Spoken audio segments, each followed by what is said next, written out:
I want to welcome the panelists firstly and then we'll get to it. I want to welcome Kavitha Kuruganti. She's been very deeply involved in the work with farmer struggles as well as in various parts of the country engaged in uh, different kinds of indigenous knowledge, different kinds of agriculture systems. And she's worked with farmers across the country. Hi, Kavitha. The next panelist, I'd like to welcome Dr. Sylvia. She's a public health expert, she's a social activist, and she's written a lot about food from the perspectives of caste and class, including a perspective on nutrition security. And lastly, I'd like to welcome Dr. Arshiya. She's worked with indigenous communities who have been employed in either coffee plantations and forest dwelling communities, and also engaged with indigenous knowledge systems. Okay, so I mean, from the last two films at least, I want to bring this together to the conversation about food. While the first film sort of expanded the meaning of water is life and water is a source of life, from the perspective of a community that is struggling with access to water, and to the second film that is struggling with the effect of an industrial perspective to agriculture with the coming of chemical intensive agriculture. I want to connect these two things to another thing that I consider one of my very important learnings, whatever little work I've done, is that food too is a source of life and also just a nutrition. Food is also a source of asserting who you are. Food is asserting what you choose. So basically, to give a context, if you look at, I'm a public health doctor, and we, as you know, as medical students or even as postgraduates, there's always a focus on health as a very curative model, and this whole notion that if you have hospitals, if you have doctors, then somehow you're going to be healthy. But I'm sure, like most of us know, that's absolutely not true. And we have to look at what we call the social determinants of health.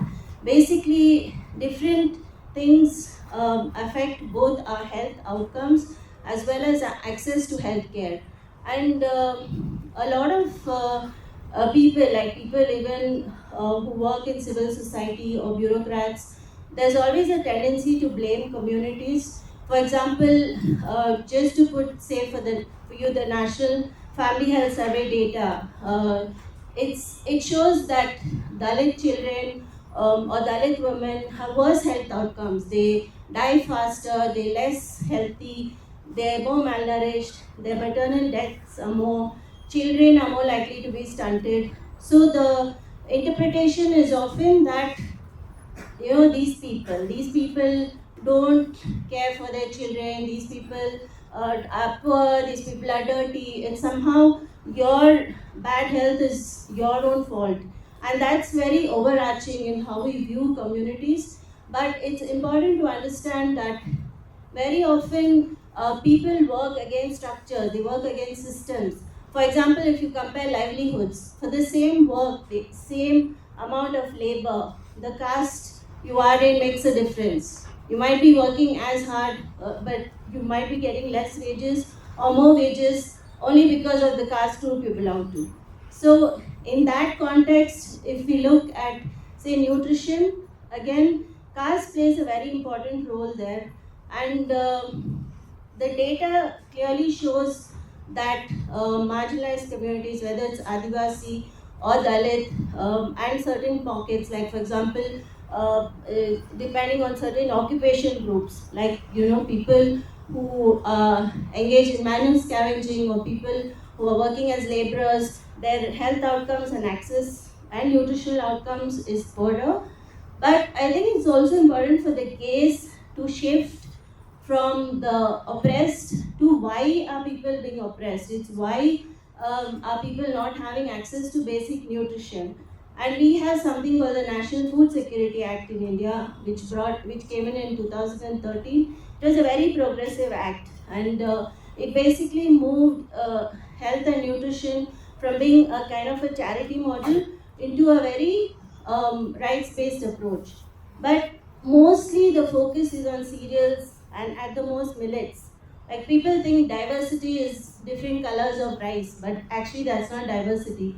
It's a whole bunch of food groups, it's animal source foods, and again caste plays a very important role here in how animal foods are almost entirely erased from our eating as well as in our policies. So you, at the most, you might have what is called a vegetarian food that is made for dairy, which actually is not vegetarian because it doesn't, come from a plant.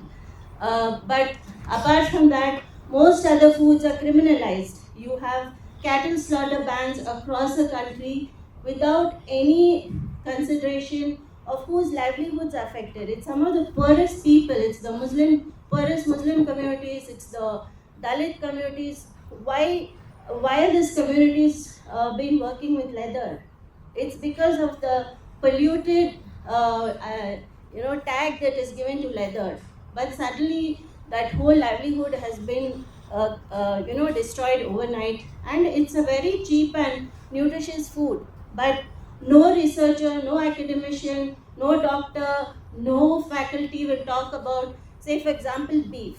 You go to a doctor and you tell them, I have anemia or you have symptoms of anemia, they'll say, eat tablets, eat green leafy vegetables, eat soppu tarkari.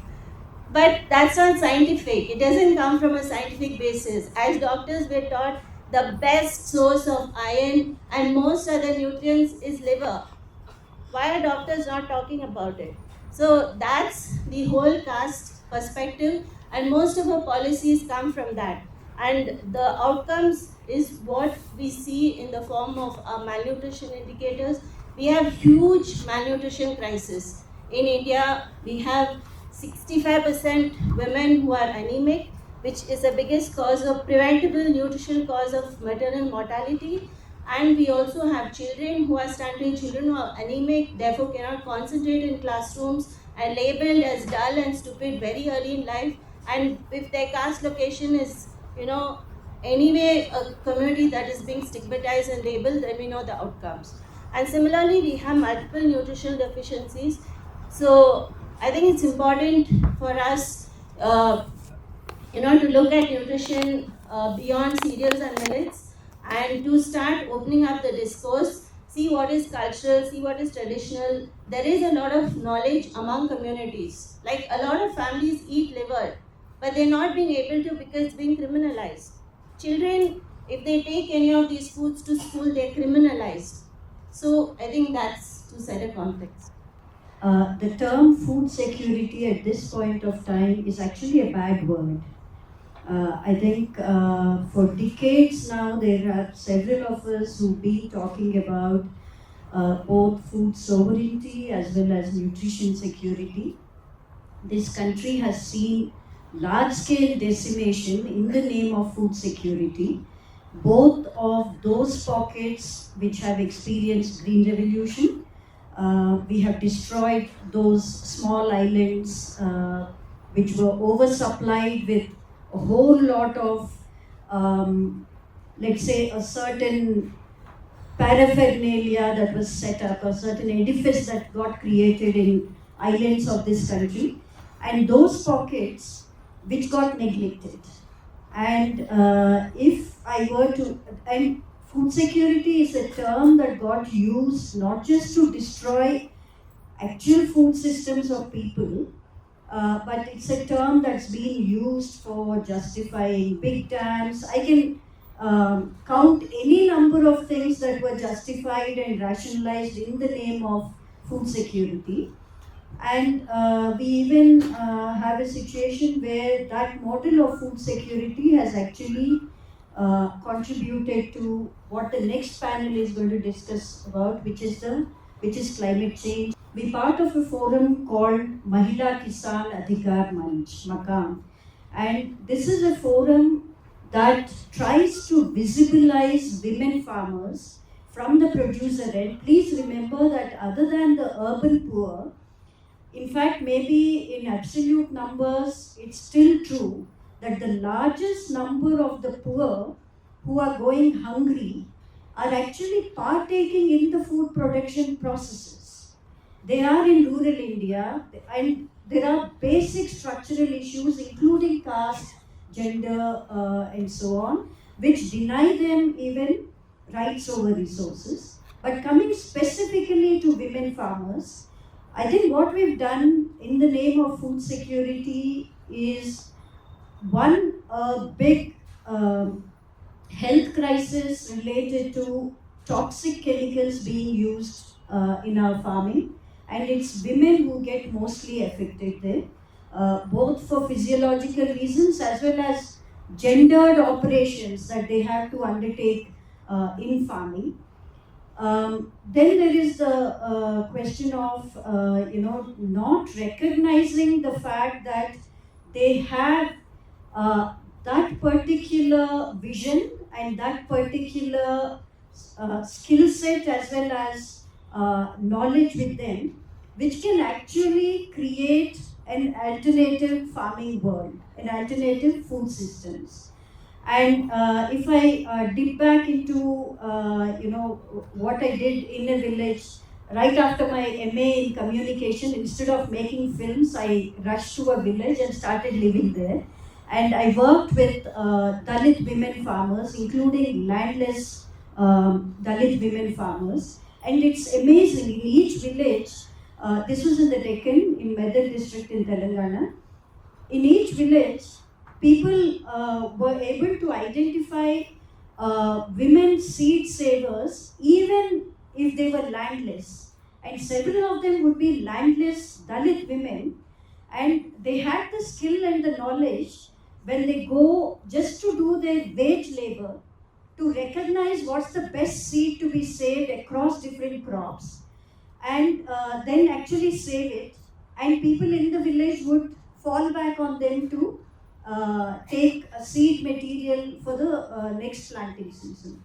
And when we talk about indigenous knowledge in the context of framework of food sovereignty, there's no point just talking about the indigenous knowledge of women like one Narsamma in Pastapur or Bidakanne Chandrama. I remember some names of women, even their language, it wasn't just knowledge. Even their language had a certain metaphor to it, which was all centered around life and women. The descriptions around describing a crop stage would be about the crop is pregnant now, the crop is milking now, and if they want to check whether the seed is ready after having kept it in an airtight container all year, they would say that it's not yet ready to deliver. These are in Telugu, Telangana Telugu expressions. They had metaphors which were all about life, which were all about reproduction, which was all about nurturing and sustaining. I want to say that we can't talk about indigenous knowledge if we lose those very materials themselves. What is the point of me knowing that falana, whatever, some particular rice variety is useful for this particular illness when that rice doesn't exist anymore? So I think we are really dealing with not just women and their indigenous knowledge that used to exist at one point of time. We have built a deep Chakravyuh, which is layers and layers of complication that has been brought in by a particular policy paradigm, a particular market paradigm, and what the farming community itself has let go for a variety of existential and survival reasons. I will stop in just a couple of minutes. I want to talk about uncultivated foods and what Aishwarya was referring to. Both of us had brief and slightly longer associations with a particular organization in Raigada district of Odisha. I continue to do work for this organization on and off. One of the things that we should recognize is that food sovereignty, when it comes to uncultivated foods is actually more sovereign and more egalitarian than food sovereignty that comes from cultivated lands, from cultivation. Because cultivation itself is already asymmetrical. Land has ended up with particular caste and with one gender.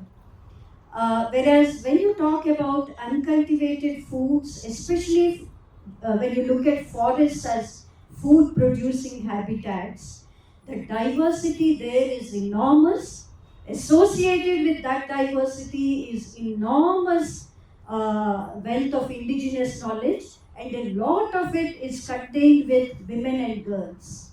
And when it comes to what you see in plains communities, the gender disparity when it comes to nutrition security and so on, in a setup where nature is free, where it is rich with its resources, which are accessible equally across communities, across gender, across class, you name it, then I think that's a winning situation for women.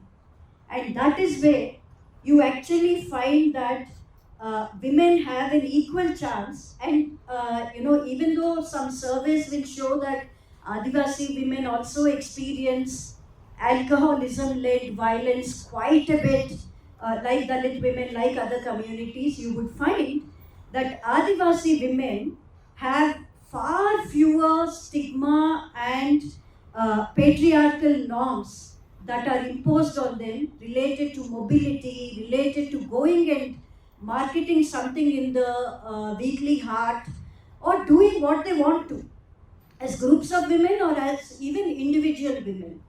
But today I think that last bastion of indigenous knowledge as well as resources and true nutrition security, that uncultivated foods, incidentally, Sylvia, is about a lot of diversity of insect, animal and bird varieties also. It's not just about tubers, mushrooms. Unfortunately for us, even when uncultivated foods are popularized, we go to the plant kingdom.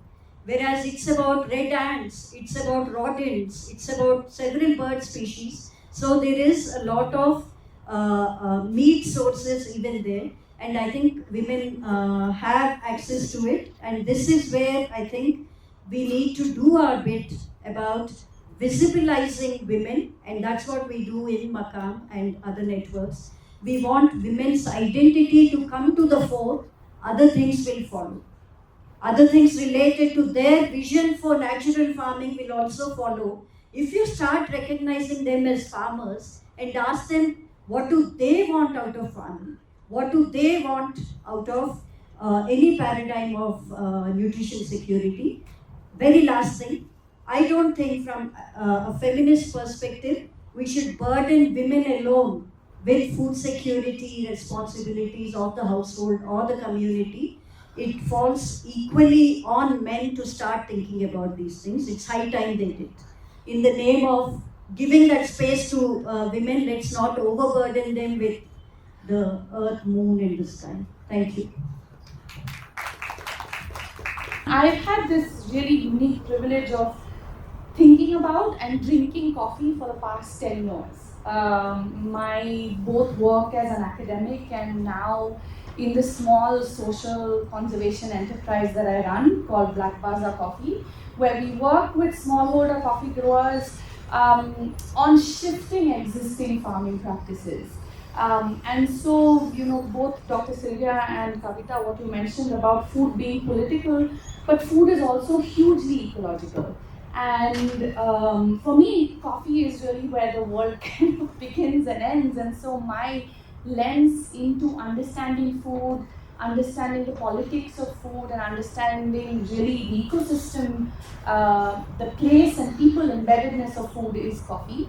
We don't really think about coffee when we think of food security, because really coffee is where food was. And so wherever people either harvested food, collected food, foraged for food or cultivated food, they now do not. They now grow coffee.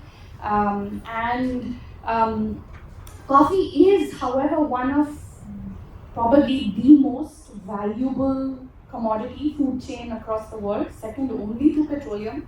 And India grows a very, very large amount of coffee.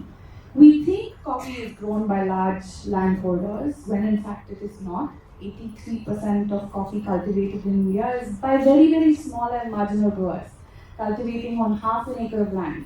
Those are the people who are growing this country's coffee, and we're the sixth largest grower in the world. We think of a coffee grower or a coffee planter as a man, but of course that's also really not the case. Most of the people who do the work, right from planting the coffee plants, to nurturing them, to pruning them, to picking the coffee fruit, to pulping them, to processing them later, are all women, and largely indigenous women. So coffee across the world is grown in tropical rainforests, and in India, in the Western Ghats, and increasingly now the Eastern Ghats and the Northeast as well. And that's been, as obsessed as I am with coffee, there are also, I think, bittersweet moments, and the fact is that, we've pushed coffee onto people who are cultivating food, who had subsistence cultivation, who are now totally dependent on not just a cash crop, but a very, very climate-sensitive cash crop. And we know from research that it's very likely that unless we respond to this climate emergency that we have, we're very likely not going to have any coffee to drink by 2050, right? And so that makes me very worried. What's really interesting about the coffee that we grow in India is that we possibly have one of the more quote-unquote sustainable systems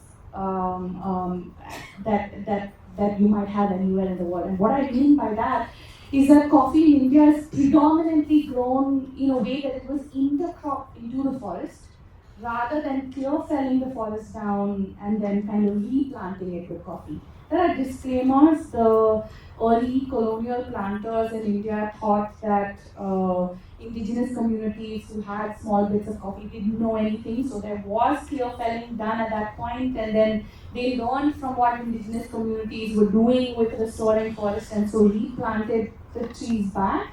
So, but largely we can say that coffee in India is shade grown, right? And that is a word that we use across the coffee sector to kind of describe the fact that there is a lot of other things, native vegetation and so on, that coexist on a coffee farm. So there's coffee, but there's a whole load of other plants and trees and forest trees, not just trees from which we might derive income or commercial value or timber value, but in fact trees that are planted because birds eat them, small mammals eat them, a host of insects eat them, and so on.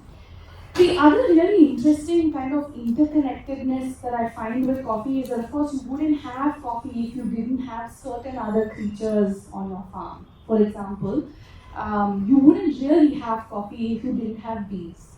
Coffee is largely pollinated by bees. And so if you had a system in which you completely wiped out all your bees, again, you really wouldn't have coffee in the way that we know it. The same quantity, the same flavor. So I guess my point is that, as the ecosystem around us changes, as the forest around us changes, and as our relationship to that changes, we also start seeing it in the flavor and the taste of what we eat. And you certainly see that with coffee. That coffee, the flavor of coffee is changing over the years as climate changes, as the forest changes, as the soil changes. Our effort is interesting because we try and, in some sense, not ignore the market. Unfortunately or fortunately, coffee is a crop that was grown to be sold, right? It is, as I mentioned, almost the opposite side of the coin of food sovereignty, where people might be having small-scale cultivation of ragi and jowar and so on. If you're living very close to the forest and you have the kind of wildlife you do, it's almost impossible, people find, to continue to crop in that way. And so what do? They look for a plant that wildlife doesn't eat. And in this case, it happened to be coffee in the Western Ghats. And so that's how the shift from cultivating food to cultivating coffee happened. But we find that it's not possible to ignore the market, because in the way that current smallholder growers across the country go, while we see a flourishing of coffee, we also see further impoverishment of growers. Um, they're entirely dependent on the way things they don't understand, like how coffee prices are set by the London and New York Stock Exchange, and so they're suddenly having to grapple with something global that they never really knew. Earlier, even if they grew something they sold, they knew who they were selling it to. They could go to a market, they could negotiate, they could bargain for a price, and it was within their control in some sense. They had a choice. And in this case, because everything happens many, many, many million miles away, it's really difficult for them to understand how they might negotiate in that market. And our effort, and we have this beautiful project with the Bangalore Sustainability Forum as well, which looks at what does a meaningful and an empathetic and a kind connection between growers and consumers look like. And if even if we found an alternative word for consumers, right? What does that relationship look like if it were to be empathetic? If it were to be clued into the politics and the ecology of what was really going on behind that cup of coffee? That's the effort, and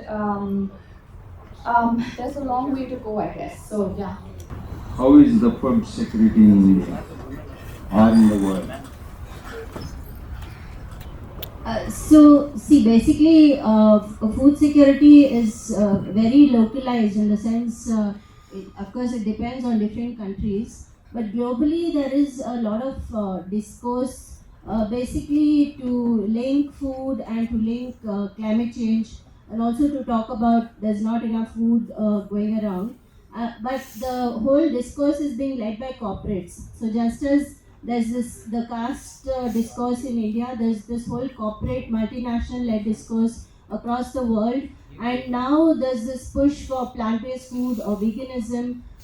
Basically, there's a lot of fear that is being created, but the actual fact of the matter is that a lot of countries, including India, can have there is food sovereignty is possible. Like once we start encouraging local foods, we start cutting down on this whole idea of transporting foods across countries and across states, and this whole panic thing where the focus is not on the real contributors of climate change. For example, the industries or the automobiles, there's very little talk about that. But they're always talking about cutting down on foods, especially in countries like India, which is very dependent on, say, pastoralist community or dependent on local food production. So it's a nuanced question in that we can do it, but not the way that the corporates or multinationals are pushing in terms of solutions.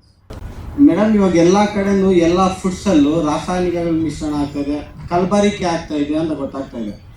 ಅದು ಫುಡ್ಡಲ್ಲಾಗಿರ್ಬೋದು, ತರಕಾರಿಯಲ್ಲಾಗಿರ್ಬೋದು, ಎಲ್ಲ ಇವಾಗ ರಾಸಾಯನಿಕಗಳು ಸೇರಿಸ್ತಾ ಇದ್ದಾರೆ. ಮತ್ತು food ಐಟಮ್ಸಲ್ಲಿ ಬಂದುಬಿಟ್ಟು ಮಿಶ್ರಣ ಮಾಡ್ತಾ ಇದ್ದಾರೆ ಅಂತ ಗೊತ್ತಾಗ್ತಾ ಇದೆ.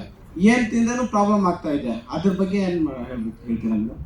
So there are issues both during production and after production of what is happening to our food.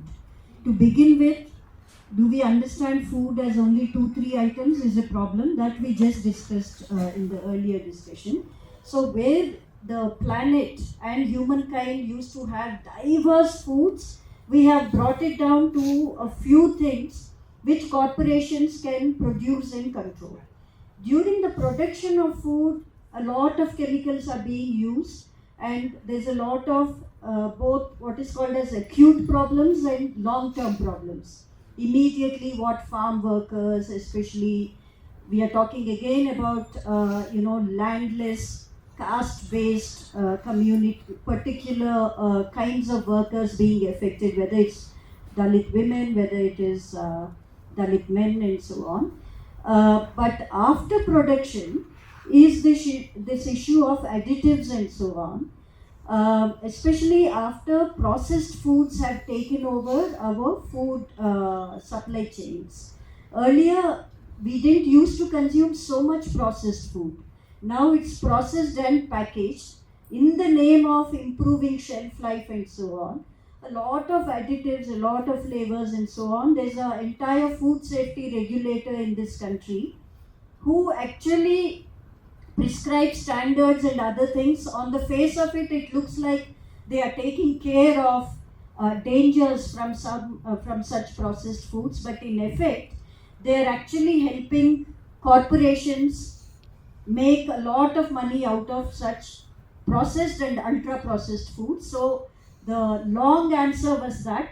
The short answer is what we are eating is mostly unhealthy, and we are not eating what we ought to be eating. Our very understanding of what is food security has to be put to question. All these issues remain. Actually ನೀವು ಕೇಳಿದ ಪ್ರಶ್ನೆಗೆ actually ತುಂಬ important ಪ್ರಶ್ನೆ. Because ನಮ್ಮ ರಾಜ್ಯದಲ್ಲಿ ಅಥವಾ ನಮ್ಮ ದೇಶದಲ್ಲಿ ನೋಡಿದರೆ ಯಾವುದೇ ಒಂಥರ ಕಂಟ್ರೋಲ್ ಇಲ್ಲ, ರೆಗ್ಯುಲೇಷನ್ಸ್ ಇಲ್ಲ. ನಾವು ಯಾವ ಆಹಾರ ತಿಂತೀವೋ ಅದರಲ್ಲಿ ಏನು ಹಾಕ್ತಾ ಇದ್ದಾರೆ ಮತ್ತು ಯಾವ ಥರ ಕೆಮಿಕಲ್ಸ್ ಹಾಕ್ತಾ ಇದ್ದಾರೆ ಅದು ಆ್ಯಕ್ಚುಲಿ ನೋಡ್ತಾ ಇಲ್ಲ. ಉದಾಹರಣೆಗೆ ಇವಾಗ ಎಣ್ಣೆ ನೋಡಿದರೆ ಎಷ್ಟೋ ಎಣ್ಣೆಗಳು ಒಂಥರ ಅಡಲ್ಟ್ರೇಟೆಡ್ ಅಂತ ಹೇಳ್ತೀವಿ, ಕ್ವಾಲಿಟಿ ಸರಿ ಇರಲ್ಲ, ಮಾನಿಟ್ರಿಂಗ್ ಆಗ್ತಾ ಇಲ್ಲ. ಯಾರು ರೆಗ್ಯುಲೇಟರಿ ಬಾಡೀಸ್ ಅಂತ ಹೇಳ್ತೀವಿ ಅವರು ಬರೀ ಪೇಪರ್ ಕೆಲಸ ಮಾಡ್ತಾ ಇದ್ದಾರೆ, ಫೈಲ್ಸ್ ಪುಷ್ ಮಾಡೋದು, ಕಂಪ್ನಿಗೆ ಪರ್ಮಿಷನ್ಸ್ ಕೊಡೋದು. ರಿಸೋರ್ಸ್ಗಳಿಲ್ಲ ಅವರಿಗೆ. ಇವಾಗ ಹೋಗಿ ಒಂದೊಂದು ಮ್ಯಾನುಫ್ಯಾಕ್ಚರಿಂಗ್ ಯೂನಿಟ್ಗೆ ಹೋಗಿ ಒಂದೊಂದು ಸ್ಯಾಂಪಲ್ ತೊಗೊಂಡು ನೋಡಬೇಕು ಅವರು ಕ್ವಾಲಿಟಿ ಹೇಗಿದೆ ಅಂತ. ಇವಾಗ ಬಿಸ್ಲರಿ ಬಾಟಲ್ ಅಂತ ಬರುತ್ತೆ, ಅದು ನಾವು ಒಳ್ಳೆ ಕ್ವಾಲಿಟಿ ಅಂತ ಅಲ್ಲಿ ಹೋದ್ರೆ ತೊಗೊಂಡು ಕುಡಿತೀವಿ, ಅದು ಮಾನಿಟರಿಂಗ್ ರೆಗ್ಯುಲೇಷನ್ ಆಗ್ತಾ ಇಲ್ಲ.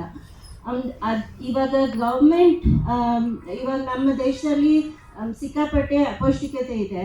ಸೊ ಗೌರ್ಮೆಂಟ್ ಬಂದು ಅದಕ್ಕೆ ಏನು ಒಂದು ಸೊಲ್ಯೂಷನ್ ಏನು ಅಂತ ನೋಡ್ತಾ ಇದ್ದಾರೆ ಅಂದರೆ ಕೆಮಿಕಲ್ಸ್. ಇವಾಗ ನಮ್ಮ ಅಕ್ಕಿಯಲ್ಲಿ ಅಯನ್ ಸೇರಿಸ್ಬೋದು, ಮತ್ತು ಗೋಧಿಯಲ್ಲಿ ಏನಾದ್ರು ಸೇರಿಸ್ಬೋದು, ಕ್ಯಾಲ್ಶಿಯಂ ಸೇರಿಸ್ಬೋದು, ವೈಟಮಿನ್ ಎ ಸೇರಿಸ್ಬೋದು ಅಂತ ಕೆಮಿಕಲ್ ರೂಟಲ್ಲಿನೇ ನೋಡ್ತಾ ಇದ್ದಾರೆ.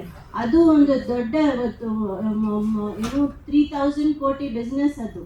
ಸೊ ಆ ಥರ ಯಾವುದೇ ಒಂದು ಪ್ರಾಬ್ಲಮ್ ಇದ್ರೇನು ಈ ಥರ ಸೊಲ್ಯೂಷನ್ಸ್ ತಂದು ತುಂಬ ನಮ್ಮ ದೇಹದಲ್ಲಿ ಕೆಮಿಕಲ್ಸ್ ಹೋಗ್ತಾ ಇದೆ. ಇವಾಗ ಮಕ್ಕಳಿಗೆ ಲೇಸ್ ಕೊಡ್ತಾರೆ, ಕುರ್ಕುರೆ ಕೊಡ್ತಾರೆ, ಏನೇನೋ ಅಂಗಡಿಗಳಲ್ಲಿ ತಗೊಂಡು ತಿಂತಾರೆ ಮಕ್ಕಳು. ಅದರಲ್ಲಿ ಏನು ಟ್ರಾನ್ಸ್ ಫ್ಯಾಟ್ಸ್ ಅಂತಿದೆ, ಟ್ರಾನ್ಸ್ ಫ್ಯಾಟ್ಸ್ ಬಂದು ತುಂಬ ಕಾಯಿಲೆಗಳಿಗೆ ಕಾರಣ. ಅದು ಹಾರ್ಟ್ ಡಿಸೀಸ್ ಇರ್ಬೋದು, ಡಯಾಬಿಟೀಸ್ ಇರ್ಬೋದು, ಹೈಪರ್ ಟೆನ್ಷನ್ ಇರ್ಬೋದು. ಆ್ಯಂಡ್ ರಿಸರ್ಚರ್ಸ್ ಬಂದು ಅದನ್ನು ಅಷ್ಟು ಅನಲೈಸ್ ಮಾಡ್ತಾ ಇಲ್ಲ. ಈ ಕಮ್ಯುನಿಟೀಸಲ್ಲಿ, ಈ ಆಹಾರಗಳು ತಿಂತಾ ಇರೋರಲ್ಲಿ, ಈ ಕೆಮಿಕಲ್ಸ್ ತಿಂತಾ ಇರೋರಲ್ಲಿ ಯಾವ್ಯಾವ ಕಾಂಪ್ಲಿಕೇಶನ್ಸ್ ಅಂತ ಜಾಸ್ತಿ ರಿಸರ್ಚ್ ಇಲ್ಲ. ಫಾರ್ ಎಕ್ಸಾಂಪಲ್ ಹೆವಿ ಮೆಟಲ್ಸಿಂದ ತುಂಬ ಒಂಥರ ನಮಗೆ ಡಯಾಗ್ನೋಸ್ ಮಾಡದೇ ಥರ ಕಾಯಿಲೆಗಳು ಬರುತ್ತೆ. ತುಂಬ ಸುಸ್ತಾಗ್ಬೋದು, ಅಥವಾ ಎನರ್ಜಿ ಇಲ್ಲದೆ ಇರ್ಬೋದು, ಅಥವಾ ಗೆಟ್ ಕ್ಯಾನ್ಸರ್ಸ್. ಬಟ್ ಕನೆಕ್ಷನ್ಸ್ ಮಾಡೋರು ತುಂಬ ಕಡಿಮೆ. ರಿಸರ್ಚ್ ಅಷ್ಟು ನಡೀತಾನೆ ಇಲ್ಲ ನಮ್ಮ ದೇಶದಲ್ಲಿ. And organic certification is very different country to country. So for example, in the US, if you buy a bag of rice that has an organic certification label, what do you think it means? Do you think it means that all of the rice in the bag comes from a farm or many farms that practice non-chemical farming? It's actually not the case. It means that only 30% of the rice in that bag comes from farms that do not use chemicals, right? So depending on which country you are, what is the bare percentage of whatever you are selling or consuming before it has to be called organic is very different. And in India, because of the way that now you find, food is an industry, and it's a large-scale industry, and there is a lot of lobby and pressure to dilute even organic certification standards within India. So in the future, we don't know whether we buy a bag, 1 kilo of organic ragi, whether all of the ragi in that bag will be organic or not. Sorry, actually I'm getting drawn into something which is my everyday fight on organic certification systems and so on. I think ultimately the principle that we should all emphasize upon is that the closer the food that you are consuming is produced, and you get to know your farmers, the safer you are. Both on his question as well as the certification question and all the other questions about are we food secure, are we really food secure now, and so on.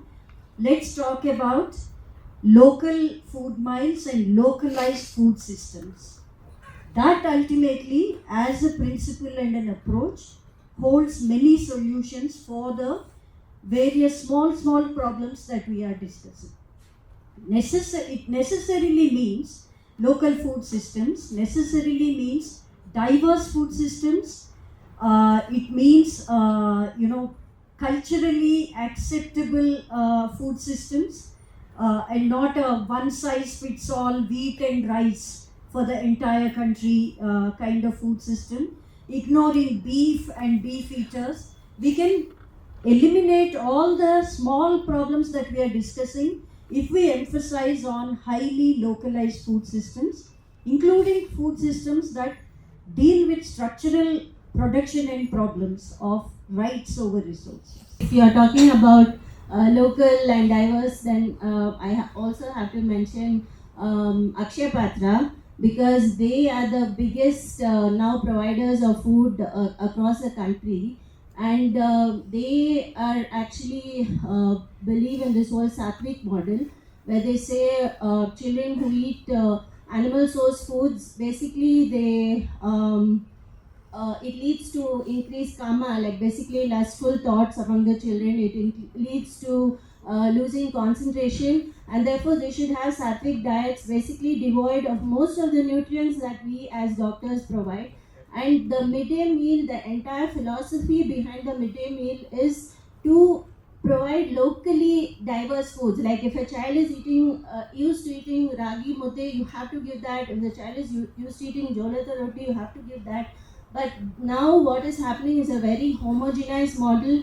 These whole sanitized, centralized kitchens, like a lot of elite people go to these kitchens, they feel very impressed. They say, oh, it's so clean. But the fact is, food is not only about being clean, it's also about the cultural context, it's also about nutrition, and that mostly is lost in these whole models. And the food is very homogeneous.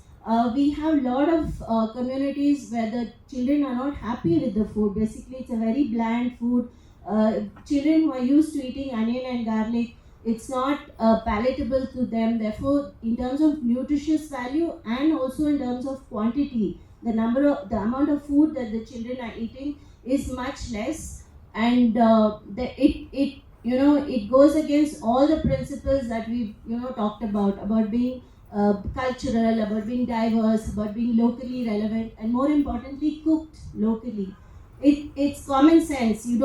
Children who have food, cooked at 7 a.m. in the morning and transported over 40 to 50 kilometers, long distances, same bland food every day, as opposed to food being cooked there in the schools, it makes a huge difference in, the smell of the food, the taste of the food, the fact that it's using local ingredients. So I think that's important, for all of us to enter into this discourse, because it's not only a expert or it's not only a scientific discourse, it's very much a cultural and a nutritional and a human rights also discourse. So I wanted to talk about urban farming with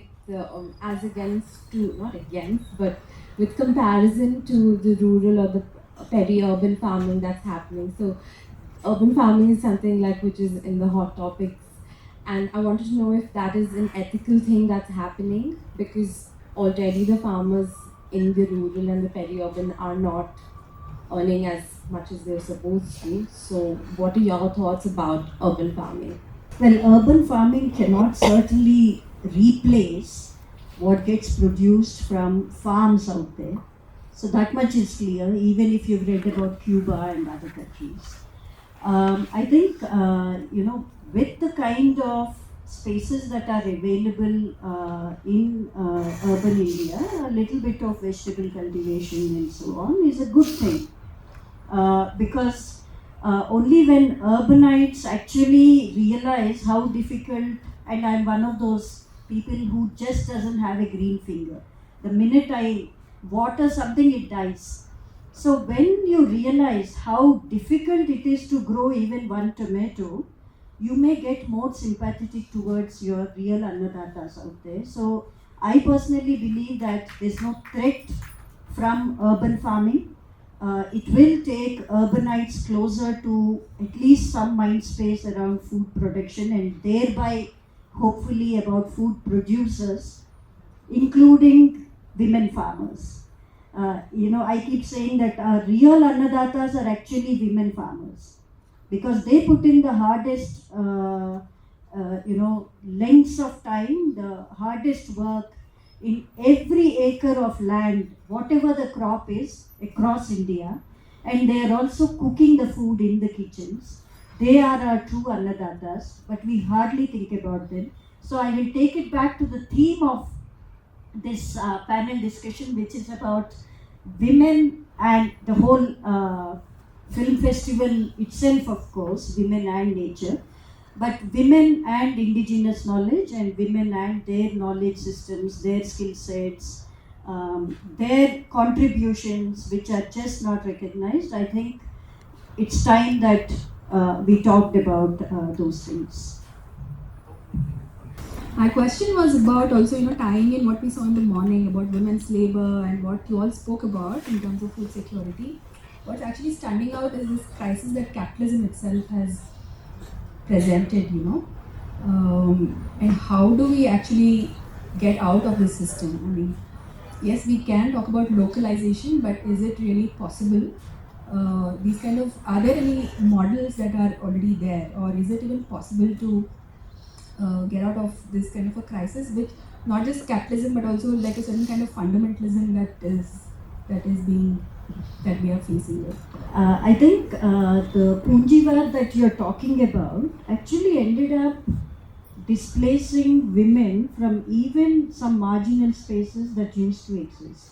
While the morning's two films were about a feminized setup, where feminization of the entire livelihood economy and other things in this local communities has happened, but the overall trend seems to be of defeminization of Indian agriculture. If you look at data and numbers and so on, it's that capitalist paradigm of farming which has pushed out women from even the marginal spaces that used to exist. So I think, I can cite numbers or tell you that there are several scholarly articles on this that other scholars have looked at and so on. The thing to really reconcile at this point of time is to say that, look, we are at that juncture where we realize the oppression that the traditional structures have placed on women. If you look at the operations in agriculture or in the household, the most drudgery-laden activities have been left on women. On top of it have been issues around certain patriarchal norms. A woman can do this, a woman cannot do that, she cannot touch the plow. In fishing community, she can't use a boat, but in Sundarbans and so on, she can wade into the water and collect fish. Gender division of responsibilities and activities that has been given. Even as we say that, we also realize that what the women held with them, both as a world view, as an ethos, as well as skills, knowledge and so on, has a way out from the current crisis. So we need to find ways of liberating them from those drudgery-laden things, and that would happen only if you can reimagine markets.